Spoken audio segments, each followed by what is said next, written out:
सत श्री अकाल। Australia news bulletin ਦੇਖ ਰਹੇ ਦੇਸ਼ ਵਿਦੇਸ਼ ਦੇ ਦਰਸ਼ਕਾਂ ਦਾ ਸਵਾਗਤ ਹੈ। ਮੈਂ ਹਾਂ ਵਿਵੇਕ ਸ਼ਰਮਾ। ਖਬਰਾਂ ਦੀ ਸ਼ੁਰੂਆਤ ਤੋਂ ਪਹਿਲਾਂ ਇੱਕ ਨਜ਼ਰ ਅਹਿਮ ਖਬਰਾਂ ਤੇ। ਆਸਟ੍ਰੇਲੀਆ ਵਿੱਚ ਨਵੇਂ ਹੇਟ ਕ੍ਰਾਈਮ ਲਾਅ ਨੂੰ ਕੀਤਾ ਗਿਆ ਪਾਸ। ਨਵੇਂ ਕਾਨੂੰਨ ਤਹਿਤ ਕਿਸੇ ਵੀ ਤਰ੍ਹਾਂ ਦੇ ਅੱਤਵਾਦੀ ਅਪਰਾਧਾਂ ਵਿੱਚ ਸ਼ਾਮਲ ਹੋਣ ਜਾਂ ਨਫ਼ਰਤੀ ਪ੍ਰਤੀਕਾਂ ਦੇ ਪ੍ਰਦਰਸ਼ਨ ਤੇ ਹੋਵੇਗੀ ਜੇਲ੍ਹ ਦੀ ਸਜ਼ਾ। ਸੰਘੀ ਚੋਣਾਂ ਤੋਂ ਪਹਿਲਾਂ ਆਸਟ੍ਰੇਲੀਆ ਦੀ ਫੈਡਰਲ ਸਰਕਾਰ ਨੇ ਨਾਰਦਰਨ ਟੈਰੀਟਰੀ ਦੇ ਕੁਝ ਕਬੀਲਿਆਂ ਲਈ ਕੀਤਾ ਵੱਡਾ ਐਲਾਨ। ਕਬੀਲਿਆਂ ਦੇ ਲੋਕਾਂ ਦੀ ਬਿਹਤਰੀ ਲਈ $840 ਮਿਲੀਅਨ ਦਾ ਪੈਕੇਜ ਦੇਣ ਦਾ ਕੀਤਾ ਵਾਅਦਾ। ਆਸਟ੍ਰੇਲੀਆ ਦੇ ਹਰਫਨਮੌਲਾ ਕ੍ਰਿਕਟਰ ਮਾਰਕ ਸਟੋਨੀਅਸ ਨੇ ਵਨਡੇ ਕ੍ਰਿਕਟ ਤੋਂ ਲਿਆ ਸੰਨਿਆਸ। ਚੈਂਪੀਅਨਸ ਟਰਾਫੀ ਤੋਂ ਠੀਕ ਪਹਿਲਾਂ ਵਨਡੇ ਕ੍ਰਿਕਟ ਤੋਂ ਸੰਨਿਆਸ ਦੇ ਐਲਾਨ ਨੇ ਸਭ ਨੂੰ ਕੀਤਾ ਹੈਰਾਨ। ਤੇ ਹੁਣ ਇਹਨਾਂ ਖਬਰਾਂ ਦਾ ਵਿਸਥਾਰ। ਆਸਟ੍ਰੇਲੀਆ ਵਿੱਚ ਐਂਥਨੀ ਅਲਬਾਨੀਜ਼ ਦੀ ਸਰਕਾਰ ਨਵੇਂ ਹੇਟ ਕ੍ਰਾਈਮ ਲਾਅ ਨੂੰ ਪਾਸ ਕਰਵਾਉਣ ਵਿੱਚ ਕਾਮਯਾਬ ਹੋ ਗਈ ਹੈ। ਸੰਸਦ ਦੀ ਮਨਜ਼ੂਰੀ ਮਿਲਣ ਤੋਂ ਬਾਅਦ ਹੁਣ ਇਹ ਕਾਨੂੰਨ ਪੂਰੇ ਦੇਸ਼ ਅੰਦਰ ਲਾਗੂ ਹੋਵੇਗਾ। ਇਸ ਨਵੇਂ ਕਾਨੂੰਨ ਤਹਿਤ ਕਿਸੇ ਵੀ ਤਰ੍ਹਾਂ ਦੇ ਅੱਤਵਾਦੀ ਅਪਰਾਧਾਂ ਵਿੱਚ ਸ਼ਾਮਲ ਹੋਣ ਤੇ ਨਫ਼ਰਤ ਦੇ ਪ੍ਰਤੀਕਾਂ ਦੇ ਪ੍ਰਦਰਸ਼ਨ ਤੇ ਘੱਟੋ-ਘੱਟ ਜੇਲ੍ਹ ਦੀ ਸਜ਼ਾ ਲਾਜ਼ਮੀ ਕੀਤੀ ਗਈ ਹੈ। ਨਾਜ਼ੀ ਪ੍ਰਤੀਕਾਂ ਨੂੰ ਪ੍ਰਦਰਸ਼ਨ ਕਰਨ ਲਈ ਘੱਟੋ-ਘੱਟ 1 ਸਾਲ ਦੀ ਕੈਦ ਅਤੇ ਅੱਤਵਾਦੀ ਸਮੂਹਾਂ ਨੂੰ ਵਿੱਤੀ ਸਹਾਇਤਾ ਪ੍ਰਦਾਨ ਕਰਨ ਲਈ ਹੁਣ 3 ਸਾਲ ਦੀ ਕੈਦ ਦੀ ਸਜ਼ਾ ਹੋਵੇਗੀ। ਆਸਟ੍ਰੇਲੀਆ ਦੀ ਅਲਬਾਨੀਜ਼ ਸਰਕਾਰ ਇੱਕ ਅਹਿਮ ਬਿੱਲ ਨੂੰ ਸੰਸਦ ਵਿੱਚ ਪਾਸ ਕਰਵਾਉਣ ਵਿੱਚ ਕਾਮਯਾਬ ਹੋ ਗਈ ਹੈ, ਜਿਸ ਤੋਂ ਬਾਅਦ ਹੁਣ ਪੂਰੇ ਦੇਸ਼ ਅੰਦਰ ਇਹ ਕਾਨੂੰਨ ਦੇ ਤੌਰ ਤੇ ਲਾਗੂ ਹੋਵੇਗਾ। ਸੰਘੀ ਸੰਸਦ ਵਿੱਚ ਪਾਸ ਕੀਤੇ ਗਏ ਨਵੇਂ ਕਾਨੂੰਨਾਂ ਦੇ ਤਹਿਤ ਹੁਣ ਨਫ਼ਰਤ ਦੇ ਚਿੰਨ੍ਹ ਨੂੰ ਪ੍ਰਦਰਸ਼ਿਤ ਕਰਨ ਅਤੇ ਅੱਤਵਾਦੀ ਅਪਰਾਧਾਂ ਸਮੇਤ ਹੋਰ ਅਪਰਾਧਾਂ ਲਈ ਘੱਟੋ-ਘੱਟ ਜੇਲ੍ਹ ਦੀ ਸਜ਼ਾ ਲਾਜ਼ਮੀ ਹੋਵੇਗੀ। ਵੀਰਵਾਰ ਨੂੰ ਸੰਸਦ ਦੁਆਰਾ ਕਾਨੂੰਨ ਨੂੰ ਸਫਲਤਾਪੂਰਵਕ ਪਾਸ ਕੀਤੇ ਜਾਣ ਤੋਂ ਬਾਅਦ ਨਫ਼ਰਤ ਦੇ ਪ੍ਰਤੀਕ, ਅੱਤਵਾਦ ਅਤੇ ਅੱਤਵਾਦੀ ਅਪਰਾਧਾਂ ਨੂੰ ਵਿੱਤੀ ਪ੍ਰਦਾਨ ਕਰਨਾ ਹੁਣ ਸੰਘੀ ਪੱਧਰ ਤੇ ਅਪਰਾਧ ਹੋਵੇਗਾ ਤੇ ਇਸ ਅਪਰਾਧ ਲਈ ਕਸੂਰਵਾਰ ਨੂੰ ਘੱਟੋ-ਘੱਟ ਸਜ਼ਾ ਹਰ ਹਾਲ ਵਿੱਚ ਹੋਵੇਗੀ। ਗਠਜੋੜ ਦੁਆਰਾ ਪਹਿਲੀ ਵਾਰ ਪ੍ਰਸਤਾਵਿਤ ਹੇਟ ਕ੍ਰਾਈਮ ਬਿੱਲ ਭਾਵ ਨਫ਼ਰਤ ਅਪਰਾਧ ਬਿੱਲ ਅਨੁਸਾਰ ਵਿਵਾਦਪੂਰਨ ਤੌਰ ਤੇ ਨਫ਼ਰਤ ਦੇ ਪ੍ਰਤੀਕ ਜਿਵੇਂ ਕਿ ਨਾਜ਼ੀ ਪ੍ਰਤੀਕਾਂ ਨੂੰ ਪ੍ਰਦਰਸ਼ਿਤ ਕਰਨ ਲਈ ਘੱਟੋ-ਘੱਟ 12 ਮਹੀਨਿਆਂ ਦੀ ਕੈਦ, ਅੱਤਵਾਦੀ ਸਮੂਹਾਂ ਨੂੰ ਵਿੱਤ ਪ੍ਰਦਾਨ ਕਰਨ ਲਈ 3 ਸਾਲ ਦੀ ਕੈਦ ਅਤੇ ਅੱਤਵਾਦੀ ਅਪਰਾਧਾਂ ਲਈ ਘੱਟੋ-ਘੱਟ 6 ਸਾਲ ਦੀ ਕੈਦ ਦੀ ਸਜ਼ਾ ਸ਼ਾਮਲ ਹੈ। ਹੜ੍ਹ ਪ੍ਰਭਾਵਿਤ ਇਲਾਕਿਆਂ ਦਾ ਦੌਰਾ ਕਰਦੇ ਹੋਏ ਟਾਊਨਸਵਿਲੇ ਪਹੁੰਚੇ ਪ੍ਰਧਾਨ ਮੰਤਰੀ ਐਂਥਨੀ ਅਲਬਾਨੀਜ਼ ਨੇ ਨਵੇਂ ਕਾਨੂੰਨਾਂ ਬਾਰੇ ਕਿਹਾ ਕਿ ਲਾਜ਼ਮੀ ਸਜ਼ਾ ਵਿੱਚ ਤਬਦੀਲੀ ਲੇਬਰ ਪਾਰਟੀ ਦੇ ਯਹੂਦੀ ਵਿਰੋਧੀ ਹਮਲਿਆਂ ਦੇ ਖਿਲਾਫ ਸਖਤ ਕਾਨੂੰਨ ਨੂੰ ਦਰਸਾਉਂਦੀ ਹੈ। ਅਸੀਂ ਪਹਿਲੀ ਸਰਕਾਰ ਹਾਂ ਜਿਸ ਨੇ ਨਾਜ਼ੀਆਂ ਅਤੇ ਹੋਰ ਨਫ਼ਰਤ ਦੇ ਪ੍ਰਤੀਕਾਂ ਬਾਰੇ ਕਾਨੂੰਨ ਲਿਆਂਦਾ ਹੈ। ਅਸੀਂ ਪਿਛਲੇ ਸਾਲ ਅਜਿਹਾ ਕੀਤਾ ਸੀ। ਅਸੀਂ ਅੱਜ ਕਾਨੂੰਨ ਨੂੰ ਮਜ਼ਬੂਤ ਕਰ ਰਹੇ ਹਾਂ। ਅਸੀਂ ਚਾਹੁੰਦੇ ਹਾਂ ਕਿ ਯਹੂਦੀ ਵਿਰੋਧੀ ਗਤੀਵਿਧੀਆਂ ਵਿੱਚ ਸ਼ਾਮਲ ਲੋਕਾਂ ਨੂੰ ਫੜਿਆ ਜਾਵੇ, ਦੋਸ਼ ਲਾਏ ਜਾਣ ਅਤੇ ਜੇਲ੍ਹ ਵਿੱਚ ਡੱਕਿਆ ਜਾਵੇ। On the issue of anti-Semitism, we have a very clear position. I want to see people who are perpetrators of what are crimes, hunted down, put in the clink and dealt with. That's what I want, and we'll provide all of the authorities the resources to do so. I, quite frankly, have been dealing with premiers and chief ministers. I'm sure there'll be more than one amendment from more than one crossbencher. We'll deal with that. We're engaging constructively. I want to see as much support as possible for the legislation and to do it in a way that gathers that. I don't think this should be an issue of political disagreement. We saw yesterday the Parliament come together and unanimously support a resolution. I'm not aware of any non-citizens, but in terms of the arrests, there have been a range of arrests made, including under Operation Avalite and by state and territory jurisdictions, and what that indicates is that the police are getting on with the job that they have, and that's a good thing. ਇਹ ਕਾਨੂੰਨ ਅਜਿਹੇ ਸਮੇਂ ਲਾਗੂ ਹੋਇਆ ਜਦੋਂ ਦੇਸ਼ ਅੰਦਰ ਪਿਛਲੇ ਕਈ ਮਹੀਨਿਆਂ ਤੋਂ ਯਹੂਦੀ ਮੂਲ ਦੇ ਲੋਕਾਂ ਤੇ ਲਗਾਤਾਰ ਨਸਲੀ ਹਮਲੇ ਕੀਤੇ ਜਾ ਰਹੇ ਨੇ। ਇਸ ਮੁੱਦੇ ਤੇ ਵਿਰੋਧੀ ਧਿਰ ਐਂਥਨੀ ਅਲਬਾਨੀਜ਼ ਸਰਕਾਰ ਨੂੰ ਲਗਾਤਾਰ ਘੇਰਦਾ ਰਿਹਾ। ਆਸਟ੍ਰੇਲੀਆ ਦੀ ਸੰਸਦ ਦੀ ਮਨਜ਼ੂਰੀ ਤੋਂ ਬਾਅਦ ਨਵੇਂ ਕਾਨੂੰਨਾਂ ਦੇ ਤਹਿਤ ਨਸਲ, ਧਰਮ, ਅਪਾਹਜਤਾ, ਨਸਲੀ ਮੂਲ ਜਾਂ ਲਿੰਗ ਪਛਾਣ ਦੇ ਆਧਾਰ ਤੇ ਲੋਕਾਂ ਜਾਂ ਸਮੂਹਾਂ ਨੂੰ ਡਰਾਉਣ ਲਈ ਤਾਕਤ ਜਾਂ ਹਿੰਸਾ ਦੀ ਵਰਤੋਂ ਦੀ ਵਕਾਲਤ ਕਰਨ ਤੇ ਵੀ ਪਾਬੰਦੀ ਲਗਾਈ ਜਾਵੇਗੀ। ਕ੍ਰਾਸ ਬੈਂਚ ਦੀ ਆਲੋਚਨਾ ਦੇ ਬਾਵਜੂਦ ਬਿੱਲ ਨੂੰ ਬਿਨਾਂ ਕਿਸੇ ਸੋਧ ਦੇ ਪਾਸ ਕਰ ਦਿੱਤਾ ਗਿਆ ਅਤੇ ਵੀਰਵਾਰ ਨੂੰ ਗਠਜੋੜ ਦੁਆਰਾ ਵੀ ਇਸ ਦਾ ਸਮਰਥਨ ਕੀਤਾ ਗਿਆ। ਨਫ਼ਰਤ ਭਰੇ ਭਾਸ਼ਣ ਦੇ ਖਿਲਾਫ ਫੈਡਰਲ ਸਰਕਾਰ ਦਾ ਸਖਤ ਰੁਖ ਸਿਡਨੀ ਅਤੇ ਮੈਲਬੌਰਨ ਵਿੱਚ ਕਈ ਯਹੂਦੀ ਵਿਰੋਧੀ ਹਮਲਿਆਂ ਤੋਂ ਬਾਅਦ ਆਇਆ, ਜਿਸ ਵਿੱਚ ਮੈਲਬੌਰਨ ਦੇ ਦੱਖਣ ਪੂਰਬ ਵਿੱਚ ਐਡਾਸ ਇਜ਼ਰਾਈਲ ਸਿਨੇਗੋਗ ਵਿੱਚ ਬੰਬ ਧਮਾਕਾ ਅਤੇ ਸਿਡਨੀ ਦੇ ਦੱਖਣ ਪੂਰਬ ਵਿੱਚ ਇੱਕ ਚਾਈਲਡ ਕੇਅਰ ਸੈਂਟਰ ਉੱਤੇ ਅੱਗਜਨੀ ਦਾ ਹਮਲਾ ਸ਼ਾਮਲ ਹੈ। ਜ਼ਿਕਰਯੋਗ ਹੈ ਕਿ 19 ਜਨਵਰੀ ਨੂੰ ਸਿਡਨੀ ਦੇ ਉੱਤਰ ਪੱਛਮ ਵਿੱਚ ਇੱਕ ਯਹੂਦੀ ਪ੍ਰਾਰਥਨਾ ਸਥਾਨ ਦੇ ਪਤੇ ਦੇ ਨਾਲ ਵਿਸਫੋਟਕਾਂ ਨਾਲ ਭਰੇ ਇੱਕ ਕਾਫਲੇ ਦੀ ਖੋਜ ਕਰਨ ਤੋਂ ਬਾਅਦ ਪੁਲਿਸ ਇੱਕ ਕਥਿਤ ਨਾਕਾਮ ਅੱਤਵਾਦੀ ਸਾਜ਼ਿਸ਼ ਦੀ ਵੀ ਜਾਂਚ ਕਰ ਰਹੀ ਹੈ। ਦਸੰਬਰ ਵਿੱਚ ਅਡਾਸ ਇਜ਼ਰਾਈਲ ਸਿਨਾਗੋਗ ਤੇ ਅਗਜਨੀ ਦੇ ਹਮਲੇ ਸਮੇਤ ਕਈ ਵਿਰੋਧੀ ਸਾਮੀ ਹਮਲਿਆਂ ਤੋਂ ਬਾਅਦ ਨਫ਼ਰਤ ਅਪਰਾਧ ਕਾਨੂੰਨਾਂ ਨੂੰ ਸਖਤ ਕਰ ਦਿੱਤਾ ਗਿਆ ਹੈ। ਸੀਨੀਅਰ ਲੇਬਰ ਮੰਤਰੀ ਮਰੇ ਵਾਟ ਨੇ ਕਿਹਾ ਕਿ ਲਾਜ਼ਮੀ ਘੱਟੋ-ਘੱਟ ਸਜ਼ਾ ਹਾਲ ਹੀ ਵਿੱਚ ਵਧੇ ਹਮਲੇ ਦੀਆਂ ਘਟਨਾਵਾਂ ਕਾਰਨ ਲਾਗੂ ਕਰਨਾ ਜ਼ਰੂਰੀ ਸੀ। ਅਸੀਂ ਇੱਕ ਸਖਤ ਸੁਨੇਹਾ ਭੇਜਣਾ ਚਾਹੁੰਦੇ ਹਾਂ ਕਿ ਹਿੰਸਾ ਦੀ ਵਕਾਲਤ ਕਰਨਾ ਜਾਂ ਧਮਕੀ ਦੇਣਾ ਸਵੀਕਾਰਯੋਗ ਨਹੀਂ ਹੈ ਅਤੇ ਇਹ ਅਪਰਾਧਿਕ ਵਿਵਹਾਰ ਹੈ। ਸੰਘੀ ਚੋਣਾਂ ਤੋਂ ਪਹਿਲਾਂ ਆਸਟ੍ਰੇਲੀਆ ਦੀ ਫੈਡਰਲ ਸਰਕਾਰ ਨੇ ਨਾਰਦਰਨ ਟੈਰੀਟਰੀ ਦੇ ਕੁਝ ਕਬੀਲਿਆਂ ਲਈ ਵੱਡਾ ਐਲਾਨ ਕੀਤਾ ਹੈ। ਅਲਬਾਨੀਜ਼ ਸਰਕਾਰ ਨੇ ਇਹਨਾਂ ਕਬੀਲਿਆਂ ਦੇ ਲੋਕਾਂ ਦੀ ਬਿਹਤਰੀ ਲਈ $840 ਮਿਲੀਅਨ ਦੇਣ ਦਾ ਵਾਅਦਾ ਕੀਤਾ ਹੈ। ਪ੍ਰਧਾਨ ਮੰਤਰੀ ਐਂਥਨੀ ਅਲਬਾਨੀਜ਼ ਨੇ ਇਸ ਦਾ ਐਲਾਨ ਕਰਨ ਤੋਂ ਪਹਿਲਾਂ ਐਲਿਸ ਸਪ੍ਰਿੰਗਸ ਦੀ ਯਾਤਰਾ ਕੀਤੀ। ਆਸਟ੍ਰੇਲੀਆ ਦੀ ਫੈਡਰਲ ਸਰਕਾਰ ਨੇ ਨਾਰਦਰਨ ਟੈਰੀਟਰੀ ਦੇ ਕੁਝ ਭਾਈਚਾਰਿਆਂ ਦੀ ਬਿਹਤਰੀ ਲਈ ਵੱਡਾ ਐਲਾਨ ਕੀਤਾ ਹੈ। ਫੈਡਰਲ ਸਰਕਾਰ ਨੇ ਨਾਰਦਰਨ ਟੈਰੀਟਰੀ ਵਿੱਚ ਦੂਰ ਦਰਾਡੇ ਦੇ ਭਾਈਚਾਰਿਆਂ ਵਿੱਚ ਰਹਿਣ ਵਾਲੇ ਆਦੀਵਾਸੀ ਲੋਕਾਂ ਦੀ ਮਦਦ ਲਈ 6 ਸਾਲਾਂ ਵਿੱਚ $842.6 ਮਿਲੀਅਨ ਦੇਣ ਦੀ ਗੱਲ ਆਖੀ ਹੈ। ਪ੍ਰਧਾਨ ਮੰਤਰੀ ਐਂਥਨੀ ਅਲਬਾਨੀਜ਼ ਨੇ ਸ਼ੁੱਕਰਵਾਰ ਨੂੰ ਫੰਡਿੰਗ ਦਾ ਐਲਾਨ ਕਰਨ ਲਈ ਵੀਰਵਾਰ ਰਾਤੀ ਐਲਿਸ ਸਪ੍ਰਿੰਗਸ ਦਾ ਦੌਰਾ ਕੀਤਾ। ਇਹ ਫੰਡਿੰਗ ਨਾਰਦਰਨ ਟੈਰੀਟਰੀ ਦੇ ਰਿਮੋਟ ਐਬੋਰੀਜਨਲ ਇਨਵੈਸਟਮੈਂਟ ਦੁਆਰਾ ਪ੍ਰਦਾਨ ਕੀਤੀ ਜਾਵੇਗੀ। ਇੱਕ ਫੰਡਿੰਗ ਸਮਝੌਤਾ ਜੋ ਨਾਰਦਰਨ ਟੈਰੀਟਰੀ ਦੀ ਸਰਕਾਰ ਨਾਲ ਆਦੀਵਾਸੀ ਪੀਕ ਸੰਗਠਨ ਦੇ ਸਹਿਯੋਗ ਨਾਲ ਕੀਤਾ ਗਿਆ ਹੈ। ਪਿਛਲੇ ਸਾਲ ਦੇ ਫੈਡਰਲ ਬਜਟ ਵਿੱਚ ਫੈਡਰਲ ਸਰਕਾਰ ਨੇ 2024-25 ਵਿੱਤੀ ਸਾਲ ਲਈ ਫੰਡ ਲਈ $111.1 ਮਿਲੀਅਨ ਦਾ ਵਾਅਦਾ ਕੀਤਾ ਸੀ। ਪ੍ਰਧਾਨ ਮੰਤਰੀ ਅਲਬਾਨੀਜ਼ ਨੇ ਕਿਹਾ ਕਿ ਸੰਘੀ ਸਰਕਾਰ ਦੇਸ਼ ਦੇ ਮੂਲ ਲੋਕਾਂ ਦੀ ਬਿਹਤਰੀ ਲਈ ਦ੍ਰਿੜ ਹੈ।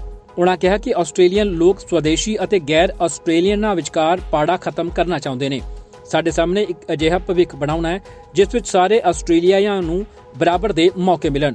ਸਵਦੇਸ਼ੀ ਆਸਟ੍ਰੇਲੀਆਈ ਮੰਤਰੀ ਮਲਾਰੇਂਦਰੀ ਮੈਕਾਰਥੀ ਨੇ ਕਿਹਾ ਕਿ ਫੈਡਰਲ ਸਰਕਾਰ ਗੈਪ ਨੂੰ ਬੰਦ ਕਰਨ ਦੇ ਟੀਚਿਆਂ ਦੇ ਅਨੁਸਾਰ ਬਿਹਤਰ ਨਤੀਜੇ ਪ੍ਰਾਪਤ ਕਰਨ ਲਈ ਖੇਤਰ ਵਿੱਚ ਪਹਿਲੇ ਰਾਸ਼ਟਰ ਭਾਈਚਾਰਿਆਂ ਨਾਲ ਕੰਮ ਕਰਨ ਲਈ ਵਚਨਬੱਧ ਹੈ। ਸੈਨੇਟਰ ਮੈਕਾਰਥੀ ਨੇ ਕਿਹਾ ਕਿ ਇਹ ਨਿਵੇਸ਼ ਸੁਨਿਸ਼ਚਿਤ ਕਰੇਗਾ ਕਿ ਦੂਰ ਦਰਾਡੇ ਦੇ ਫਸਟ ਨੇਸ਼ਨ ਕਮਿਊਨਿਟੀਜ਼ ਉਨ੍ਹਾਂ ਦੀਆਂ ਲੋੜੀਂਦੀਆਂ ਸੇਵਾਵਾਂ ਤੱਕ ਪਹੁੰਚ ਕਰ ਸਕਦੇ ਨੇ, ਜਦੋਂ ਕਿ ਭਾਈਚਾਰਿਆਂ ਨੂੰ ਉਨ੍ਹਾਂ ਦੇ ਆਰਥਿਕ ਅਤੇ ਸਮਾਜਿਕ ਵਿਕਾਸ ਦੀ ਅਗਵਾਈ ਕਰਨ ਵਿੱਚ ਮਦਦ ਕਰਦੇ ਨੇ। ਅਸੀਂ ਜਾਣਦੇ ਹਾਂ ਕਿ ਸਭ ਤੋਂ ਵੱਧ ਪ੍ਰਭਾਵਸ਼ਾਲੀ ਹੱਲ ਸਥਾਨਕ ਭਾਈਚਾਰਿਆਂ ਤੋਂ ਆਉਂਦੇ ਨੇ। ਨਾਰਦਰਨ ਟੈਰੀਟਰੀ ਦੀ ਮੁੱਖ ਮੰਤਰੀ ਲੀਆ ਫਿਨੋਚੀਆਰੋ ਨੇ ਕਿਹਾ ਕਿ ਨਾਰਦਰਨ ਟੈਰੀਟਰੀ ਸਰਕਾਰ ਇਹ ਮਹੱਤਵਪੂਰਨ ਵਿੱਤ ਸਮਝੌਤੇ ਦੇ ਨਵੀਨੀਕਰਨ ਦਾ ਸਵਾਗਤ ਕਰਦੀ ਹੈ। ਇਹ ਫੰਡਿੰਗ ਰਿਮੋਟ ਭਾਈਚਾਰਿਆਂ ਵਿੱਚ ਜ਼ਰੂਰੀ ਸੇਵਾਵਾਂ ਦਾ ਸਮਰਥਨ ਕਰਦੀ ਹੈ, ਜਿਸ ਵਿੱਚ ਸਾਡੇ ਰਿਮੋਟ ਪੁਲਿਸਿੰਗ ਯਤਨਾਂ ਲਈ $205.9 ਮਿਲੀਅਨ ਸ਼ਾਮਲ ਨੇ। ਫੈਡਰਲ ਸਰਕਾਰ ਨੇ ਕਿਹਾ ਕਿ ਪੁਲਿਸਿੰਗ, ਔਰਤਾਂ ਦੀ ਸੁਰੱਖਿਆ, ਸਿੱਖਿਆ ਅਤੇ ਅਲਕੋਹਲ ਨਾਲ ਸੰਬੰਧਿਤ ਨੁਕਸਾਨ ਘਟਾਉਣ ਸਮੇਤ ਦੂਰ ਦਰਾਡੇ ਦੇ ਭਾਈਚਾਰਿਆਂ ਲਈ ਜ਼ਰੂਰੀ ਸੇਵਾਵਾਂ ਲਈ ਫੰਡਿੰਗ ਜਾਰੀ ਰੱਖੀ ਜਾਵੇਗੀ। ਪਰਿਵਾਰਿਕ ਸੁਰੱਖਿਆ ਅਤੇ ਬਾਲ ਵਿਕਾਸ ਨਾਲ ਸੰਬੰਧਿਤ ਮੁੱਦਿਆਂ ਦੇ ਹੱਲ ਪ੍ਰਦਾਨ ਕਰਨ ਲਈ 12 ਕਬਾਇਲੀ ਭਾਈਚਾਰੇ ਨਿਯੰਤਰਿਤ ਬੱਚਿਆਂ ਅਤੇ ਪਰਿਵਾਰਿਕ ਕੇਂਦਰਾਂ ਨੂੰ ਫੰਡਿੰਗ ਕੀਤੀ ਜਾਵੇਗੀ। ਸਰਕਾਰ ਨੇ ਇਹ ਵੀ ਕਿਹਾ ਕਿ ਇਹ ਫੰਡਿੰਗ 570 ਤੋਂ ਵੱਧ ਨੌਕਰੀਆਂ ਲਈ ਨਿਸ਼ਚਿਤਤਾ ਲਿਆਵੇਗੀ, ਜਿਸ ਵਿੱਚ ਫਸਟ ਨੇਸ਼ਨ ਦੇ ਲੋਕਾਂ ਲਈ 278 ਤੋਂ ਵੱਧ ਨੌਕਰੀਆਂ ਸ਼ਾਮਲ ਨੇ। ਆਸਟ੍ਰੇਲੀਅਨ ਕੈਪੀਟਲ ਟੈਰੀਟਰੀ ਅਤੇ ਆਸ-ਪਾਸ ਦੇ ਇਲਾਕਿਆਂ ਵਿੱਚ ਭਿਆਨਕ ਤੂਫਾਨ ਕਾਰਨ ਕਾਫੀ ਨੁਕਸਾਨ ਹੋਇਆ। ਮੀਂਹ ਤੇ ਤੇਜ਼ ਹਵਾਵਾਂ ਦੇ ਨਾਲ ਗੜੇਮਾਰੀ ਕਾਰਨ ਕੁਝ ਥਾਵਾਂ ਤੇ ਹੜ੍ਹ ਵਾਲੀ ਸਥਿਤੀ ਬਣ ਗਈ। ਕੈਨਬਰਾ ਦੇ ਕੁਝ ਹਿੱਸਿਆਂ ਵਿੱਚ ਭਾਰੀ ਤਬਾਹੀ ਹੋਈ ਹੈ। ਇਸ ਦੇ ਚੱਲਦਿਆਂ 1000 ਤੋਂ ਵੱਧ ਘਰਾਂ ਦੀ ਬਿਜਲੀ ਸਪਲਾਈ ਠੱਪ ਰਹੀ। ਉਧਰ ਮੌਸਮ ਬਿਊਰੋ ਨੇ ਤੂਫਾਨ ਦੇ ਮੁੜ ਤੋਂ ਜ਼ੋਰ ਫੜਨ ਦੀ ਚੇਤਾਵਨੀ ਜਾਰੀ ਕੀਤੀ ਹੈ। ਆਸਟ੍ਰੇਲੀਆ ਦੇ ਕੁਝ ਸੂਬਿਆਂ ਵਿੱਚ ਮੌਸਮ ਦੀ ਮਾਰ ਲਗਾਤਾਰ ਜਾਰੀ ਹੈ। ਆਸਟ੍ਰੇਲੀਅਨ ਕੈਪੀਟਲ ਟੈਰੀਟਰੀ ਅਤੇ ਇਸ ਦੇ ਆਲੇ-ਦੁਆਲੇ ਦੇ ਇਲਾਕਿਆਂ ਵਿੱਚ ਤੇਜ਼ ਤੂਫਾਨ ਆਉਣ ਤੋਂ ਬਾਅਦ ਕਾਫੀ ਨੁਕਸਾਨ ਹੋਇਆ। ਬੀਤੇ ਦਿਨ ਇੱਕ ਬੇहद ਗੰਭੀਰ ਤੂਫਾਨ ਨੇ ਕੈਨਬਰਾ ਦੇ ਕੁਝ ਹਿੱਸਿਆਂ ਵਿੱਚ ਭਾਰੀ ਤਬਾਹੀ ਕੀਤੀ। ਮੀਂਹ ਤੇ ਤੇਜ਼ ਹਵਾਵਾਂ ਦੇ ਨਾਲ ਵੈਸਟਰਨ, ਗੁੰਗਾਹਲੀਨ, ਹਲ ਅਤੇ ਲੇਕ ਜਾਰਜ ਦੇ ਆਲੇ-ਦੁਆਲੇ ਦੇ ਖੇਤਰਾਂ ਵਿੱਚ ਵੱਡੇ ਗੜੇ ਪਏ। ਇਹਨਾਂ ਕਾਰਨ ਜਿੱਥੇ ਸੋਲਰ ਲਾਈਟਸ, ਘਰਾਂ ਦੀ ਛੱਤਾਂ, ਖਿੜਕੀਆਂ ਨੂੰ ਨੁਕਸਾਨ ਹੋਇਆ ਤਾਂ ਕੁਝ ਥਾਵਾਂ ਤੇ ਕਾਰਾਂ ਦੇ ਸ਼ੀਸ਼ੇ ਨੁਕਸਾਨੇ ਗਏ। ਕੈਨਬਰਾ ਵਿੱਚ ਦੁਪਹਿਰ ਸਮੇਂ ਕਰੀਬ 3 ਤੋਂ 4 ਸੈਂਟੀਮੀਟਰ ਗੜੇ ਪਏ। ਵੈਸਟਰਨ ਕ੍ਰੀਕ ਵਿੱਚ ਗੋਲਫ ਬਾਲ ਦੇ ਆਕਾਰ ਦੇ ਗੜੇ ਅਤੇ ਫਲੈਸ਼ ਹੱਡ, ਬੋਲਕੇਨਲ, ਗੁਨਾਵਾਲ, ਟੇਲਰ, ਬੋਨਰ ਅਤੇ ਮਿਸ਼ੇਲ ਵਿੱਚ ਗੜੇਮਾਰੀ ਕਾਰਨ ਨੁਕਸਾਨ ਹੋਣ ਅਤੇ ਇਵੈਟ ਵਿੱਚ ਬਿਜਲੀ ਬੰਦ ਹੋਣ ਦੀਆਂ ਰਿਪੋਰਟਾਂ ਸਾਹਮਣੇ ਆਈਆਂ ਨੇ। ਮੌਸਮ ਵਿਗਿਆਨ ਬਿਊਰੋ ਨੇ ਉੱਤਰੀ ਹਿੱਸਿਆਂ ਲਈ ਇੱਕ ਗੰਭੀਰ ਮੌਸਮ ਦੀ ਚੇਤਾਵਨੀ ਜਾਰੀ ਕੀਤੀ ਹੈ। ਇਸ ਵਿੱਚ ਬਹੁਤ ਖਤਰਨਾਕ ਗਰਜ, ਤੇਜ਼ ਬਾਰਿਸ਼ ਅਤੇ ਵਿਆਪਕ ਗੜੇਮਾਰੀ ਅਤੇ ਹਵਾ ਦੇ ਝੱਖੜਾਂ ਦੀ ਸੰਭਾਵਨਾ ਜਤਾਈ ਗਈ ਹੈ। ਸ਼ਾਮ ਸਮੇਂ ਕੈਨਬਰਾ ਹਵਾਈ ਅੱਡੇ ਤੇ 40 ਤੋਂ 50 ਕਿਲੋਮੀਟਰ ਪ੍ਰਤੀ ਘੰਟਾ ਅਤੇ ਕੁਈਨ ਬੇਆਨ ਵਿਖੇ 35 ਕਿਲੋਮੀਟਰ ਪ੍ਰਤੀ ਘੰਟਾ ਦੀ ਰਫ਼ਤਾਰ ਨਾਲ ਹਵਾਵਾਂ ਦਰਜ ਕੀਤੀਆਂ ਗਈਆਂ। ਲੋਕਾਂ ਨੂੰ ਦੱਖਣੀ ਤੱਟ, ਦੱਖਣੀ ਟੇਬਲਲੈਂਡਸ ਅਤੇ ਬਰਫੀਲੇ ਪਹਾੜਾਂ ਤੇ ਤੂਫਾਨ ਦੀ ਗਤੀਵਿਧੀ ਲਈ ਤਿਆਰ ਰਹਿਣ ਦੀ ਚੇਤਾਵਨੀ ਦਿੱਤੀ ਗਈ ਹੈ। ਗੰਭੀਰ ਤੂਫਾਨ ਦੇ ਨਾਲ ਗ੍ਰੇਟ ਡਿਵਾਈਡਿੰਗ ਰੇਂਜ ਦੇ ਕੁਝ ਹਿੱਸਿਆਂ ਲਈ ਵੀ ਚੇਤਾਵਨੀ ਜਾਰੀ ਕੀਤੀ ਗਈ ਹੈ।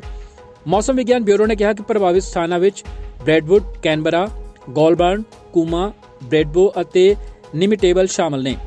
ਸਟੇਟ ਐਮਰਜੈਂਸੀ ਸਰਵਿਸ ਨੂੰ ਕੈਨਬਰਾ ਤੂਫਾਨ ਤੋਂ ਬਾਅਦ ਸਹਾਇਤਾ ਲਈ 180 ਬੇਨਤੀਆਂ ਪ੍ਰਾਪਤ ਹੋਈਆਂ।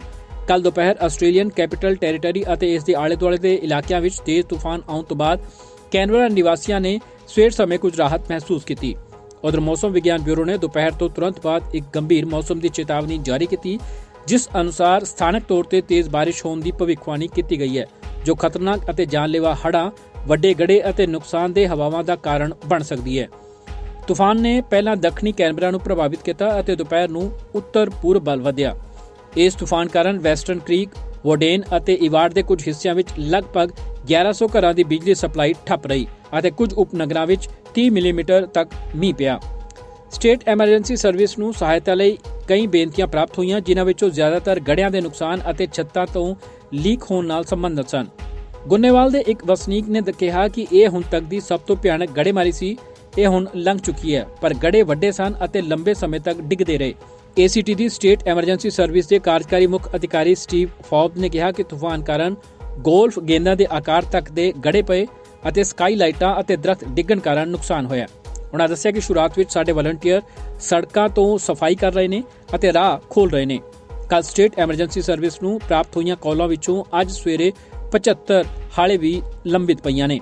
ਸਾਡਾ ਸਟਾਫ ਅੱਜ ਸਵੇਰੇ ਬਾਕੀ ਬਚੇ ਕੰਮ ਕਰੇਗਾ। ਆਸਟ੍ਰੇਲੀਆ ਦੇ ਹਰਫਨਮੌਲਾ ਕ੍ਰਿਕਟਰ ਮਾਰਕ ਸਟੋਇਨਿਸ ਨੇ ਵਨਡੇ ਕ੍ਰਿਕਟ ਤੋਂ ਸੰਨਿਆਸ ਦਾ ਐਲਾਨ ਕੀਤਾ ਹੈ। ਸਟੋਇਨਿਸ ਨੇ ਚੈਂਪੀਅਨਜ਼ ਟਰਾਫੀ ਤੋਂ ਠੀਕ ਪਹਿਲਾਂ ਵਨਡੇ ਕ੍ਰਿਕਟ ਤੋਂ ਸੰਨਿਆਸ ਦਾ ਐਲਾਨ ਕਰਕੇ ਸਭ ਨੂੰ ਹੈਰਾਨ ਕਰ ਦਿੱਤਾ ਹੈ।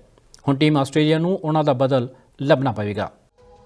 ਆਸਟ੍ਰੇਲੀਆਈ ਕ੍ਰਿਕਟਰ ਮਾਰਕ ਸਟੋਇਨਿਸ ਨੇ ਚੈਂਪੀਅਨਜ਼ ਟਰਾਫੀ ਤੋਂ ਠੀਕ ਪਹਿਲਾਂ ਵਨਡੇ ਕ੍ਰਿਕਟ ਤੋਂ ਸੰਨਿਆਸ ਦਾ ਐਲਾਨ ਕੀਤਾ ਹੈ। ਉਹ ਪਾਕਿਸਤਾਨ ਵਿੱਚ ਹੋ ਰਹੀ ਚੈਂਪੀਅਨਜ਼ ਟਰਾਫੀ ਵਿੱਚ ਵੀ ਹਿੱਸਾ ਨਹੀਂ ਲੈਣਗੇ। ਹਾਲਾਂਕਿ ਉਹ T20 ਕ੍ਰਿਕਟ ਵਿੱਚ ਆਸਟ੍ਰੇਲੀਆ ਲਈ ਖੇਡਣਾ ਜਾਰੀ ਰੱਖਣਗੇ। ਇਸ ਵਿਚਾਲੇ ਇਹ ਜਾਣਕਾਰੀ ਵੀ ਸਾਹਮਣੇ ਆਈ ਹੈ ਕਿ ਟੀਮ ਦੇ ਜੋਸ਼ ਹੇਜ਼ਲਵੁੱਡ ਅਤੇ ਪੈਟ ਕਮਿੰਸ ਵੀ ਟੀਮ ਨਾਲ ਚੈਂਪੀਅਨਜ਼ ਟਰਾਫੀ ਨਹੀਂ ਖੇਡ ਸਕਣਗੇ। ਉਧਰ 35 ਸਾਲਾ ਕ੍ਰਿਕਟਰ ਮਾਰਕ ਸਟੋਇਨਿਸ ਨੇ ਵੀਰਵਾਰ ਨੂੰ ਕਿਹਾ ਕਿ ਆਸਟ੍ਰੇਲੀਆ ਲਈ ਵਨਡੇ ਕ੍ਰਿਕਟ ਖੇਡਣਾ ਇੱਕ ਸ਼ਾਨਦਾਰ ਸਫ਼ਰ ਰਿਹਾ। ਮੈਂ ਉਹਨਾਂ ਸਾਰੇ ਪਲਾਂ ਲਈ ਧੰਨਵਾਦੀ ਹਾਂ ਜੋ ਮੈਂ ਹਰੇ ਅਤੇ ਸੁਨਹਿਰੀ ਮੈਦਾਨ ਤੇ ਬਿਤਾਏ ਨੇ। ਸਟੋਇਨਿਸ ਦੱਖਣੀ ਅਫਰੀਕਾ ਵਿੱਚ ਚੱਲ ਰਹੇ SA20 ਲੀਗ ਵਿੱਚ ਡਰਬਨ ਸੁਪਰ ਜੁਆਇੰਟ ਟੀਮ ਦਾ ਹਿੱਸਾ ਸੀ, ਪਰ ਪਿਛਲੇ ਮੈਚ ਵਿੱਚ ਉਹਨਾਂ ਨੂੰ ਹੈਮਸਟ੍ਰਿੰਗ ਦੀ ਸੱਟ ਲੱਗ ਗਈ ਸੀ। ਸਟੋਇਨਿਸ ਨੇ ਕਿਹਾ ਕਿ ਚੋਟੀ ਦੇ ਪੱਧਰ ਤੇ ਦੇਸ਼ ਦੀ ਨੁਮਾਇੰਦਗੀ ਕਰਨਾ ਮੇਰੇ ਲਈ ਹਮੇਸ਼ਾ ਯਾਦਗਾਰ ਰਹੇਗਾ। ਇਹ ਕੋਈ ਆਸਾਨ ਫੈਸਲਾ ਨਹੀਂ ਸੀ, ਪਰ ਮੇਰਾ ਮੰਨਣਾ ਹੈ ਕਿ ਇਹ ਮੇਰੇ ਲਈ ਵਨਡੇ ਤੋਂ ਦੂਰ ਰਹਿਣ ਅਤੇ ਆਪਣੇ ਕੈਰੀਅਰ ਤੇ ਪੂਰਾ ਧਿਆਨ ਦੇਣ ਦਾ ਸਹੀ ਸਮਾਂ ਹੈ। ਆਸਟ੍ਰੇਲੀਆਈ ਟੀਮ ਦੇ ਕੋਚ ਐਂਡਰਿਊ ਮੈਕਡੋਨਲਡ ਨਾਲ ਮੇਰਾ ਬਹੁਤ ਵਧੀਆ ਰਿਸ਼ਤਾ ਹੈ ਅਤੇ ਮੈਂ ਉਹਨਾਂ ਦੇ ਸਮਰਥਨ ਦੀ ਬਹੁਤ ਕਦਰ ਕਰਦਾ। ਮੈਂ ਪਾਕਿਸਤਾਨ ਦੌਰੇ ਦੌਰਾਨ ਆਪਣੀ ਟੀਮ ਦੇ ਮੁੰਡਿਆਂ ਨੂੰ ਉਤਸ਼ਾਹਿਤ ਕਰਾਂਗਾ। ਸਟੋਇਨਿਸ ਦੇ ਸੰਨਿਆਸ ਤੇ ਕੋਚ ਐਂਡਰਿਊ ਮੈਕਡੋਨਲਡ ਨੇ ਕਿਹਾ ਕਿ ਸਟੋਨੀ ਪਿਛਲੇ ਦਹਾਕੇ ਤੋਂ ਸਾਡੀ ਵਨਡੇ ਟੀਮ ਦਾ ਅਹਿਮ ਹਿੱਸਾ ਰਿਹਾ ਹੈ। ਉਹ ਨਾ ਸਿਰਫ ਇੱਕ ਸ਼ਾਨਦਾਰ ਖਿਡਾਰੀ ਰਿਹਾ, ਸਗੋਂ ਇੱਕ ਸ਼ਾਨਦਾਰ ਇਨਸਾਨ ਵੀ ਹੈ। ਉਹ ਇੱਕ ਆਗੂ, ਇੱਕ ਪ੍ਰਸਿੱਧ ਖਿਡਾਰੀ ਅਤੇ ਇੱਕ ਮਹਾਨ ਇਨਸਾਨ ਹੈ। ਉਸ ਦੇ ਵਨਡੇ ਕੈਰੀਅਰ ਅਤੇ ਉਪਲਬਧੀਆਂ ਲਈ ਉਸ ਨੂੰ ਵਧਾਈ ਦਿੱਤੀ ਜਾਣੀ ਚਾਹੀਦੀ ਹੈ। ਦੱਸ ਦਈਏ ਕਿ ਸਟੋਇਨਿਸ 2023 ਵਿੱਚ ਇੱਕ ਰੋਜ਼ਾ ਵਿਸ਼ਵ ਕੱਪ ਜਿੱਤਣ ਵਾਲੀ ਟੀਮ ਦਾ ਹਿੱਸਾ ਸੀ। ਸਟੋਇਨਿਸ ਨੇ 6 ਮੈਚਾਂ ਵਿੱਚ 87 ਦੌੜਾਂ ਬਣਾਈਆਂ ਸੀ।